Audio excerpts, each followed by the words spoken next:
I'm here with Fiona Jeffrey in her capacity as chairperson for WTTC's Tourism for Tomorrow Awards. Good to see you. Lovely to see you too, Charlie. Nice to be back. Absolutely, always. Happy to be back at WTM. You know, Tourism for Tomorrow Awards is in its 20th year, and I've followed it for a good part of that.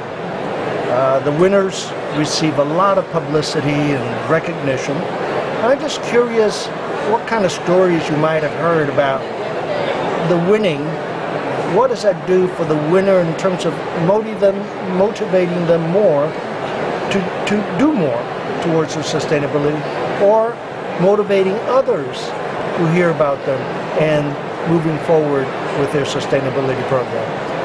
Well, you know, it's interesting, Charlie, because I think there's been quite a big evolution over the 20 years of looking at these Tourism for Tomorrow Awards. And right at the beginning, if you compare the standards that are being achieved now to what was being achieved 20 years ago, then the gap is enormous. You know, you really have to be impressed by the caliber and the dedication that is being demonstrated by these organisations. Their commitment to sustainability in the long term is quite outstanding, and so increasingly what these awards are becoming are fantastic exemplars of best practice around the world. And the fantastic thing about them is, whilst these organisations benefit clearly from winning an award, and deservedly so, they're also great beacons and people that can actually help people learn from them. So we're not reinventing the wheel all the time. They're huge examples of best practice, and people can be encouraged to understand what these organisations have done, contact them, because we're trying to create this community where we have shared learning. I'm glad you brought that up. I didn't realize that what made somebody win 20 years ago, 10 years ago, they may not win today. Absolutely not. Absolutely not. And I've been part of this responsible tourism journey for many years. You brought it here to WTM under your leadership. I did, and it was a struggle at the time, I have to confess. It was very, very difficult to get the industry behind this concept of what we called environmental awareness at the time, but then has evolved into responsible tourism. And there are a number of different awards programs around the world, but what I would say is that the standard now that was demonstrated then across the board is much, much higher.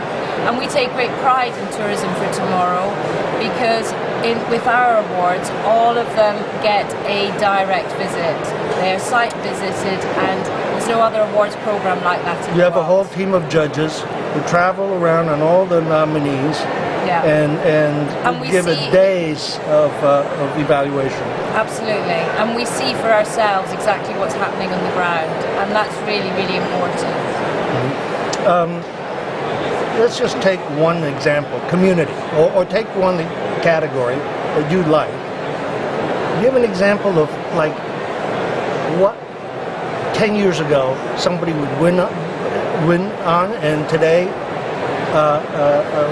where is that particular say community category is at the level, the higher level that they've reached? Just pick any category that you might have an example. Let's take community. I suppose it took quite a long time for people to realise always the importance of community directly. So people were travelling to destinations, but the consideration that actually the local community should benefit from tourism 15 years ago just didn't really enter the psyche of organisations, whereas now actually that local community benefit, so that the community is engaged with tours, they are perhaps involved in craft making, that the supply chain that is going through to the hotel, so that the local produce is able to be bought by the local agricultural providers rather than stuff being imported in. The way local businesses support local communities through schools, through education, healthcare. All of that is now part of a natural philosophy behind social responsible tourism. And ownership just came to my mind too. Right? Some of the community owning some of these tourism hospitalities or safari retreats and things. Well, it brings local employment, but and local investment, and the local communities feel engaged and they feel that they are adding value, and they're adding value to their cultural heritages and preserving those. But they're also adding value to their own families as a consequence, and that security of employment, it reflects the importance of tourism.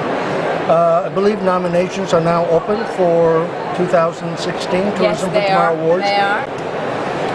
What is a website people can place their nominations for Tourism for Tomorrow Awards 2016? Okay, the closing date is coming up soon. It's the 16th of November, but they can find everything that they need to see on the WTTC website.